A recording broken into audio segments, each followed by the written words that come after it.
Mais dis-moi Marion, qu'est-ce qui est arrivé de nouveau chez Parquet? Polynimo, c'est un jeu de Corentin Lebrat et Jonathan Fabre-Godal. À partir de 6 ans, le principe est extrêmement simple. À chaque tour, vous prenez un polymino qui vous sert de pochoir. Vous allez le placer sur votre fiche et vous allez dessiner la trace de pas de l'animal qui correspond au pochoir. Et évidemment, il va y avoir un système de points dans lequel, si vous avez des animaux placés aux bons endroits, le canard dans la mare et le cheval dans l'enclos, vous allez marquer des points. C'est Polynimo.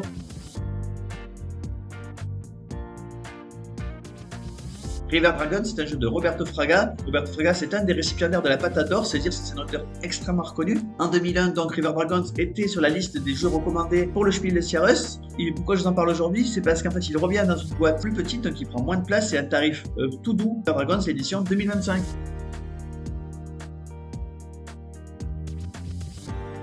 Escape Home, c'est une société qui est spécialisée dans les escape games à la maison, donc quelque part entre l'escape game et le jeu de société. Ils sont fans de comics, c'est pour ça qu'ils ont fait leur dernier jeu, Les Incroyables Aventures de Flashfire Panic à Light City. Le principe, c'est donc que vous allez résoudre des énigmes qui vont modifier le comics au fur et à mesure de votre résolution. Un comics évolutif, Les Aventures Incroyables de Flashfire Panic à Light City.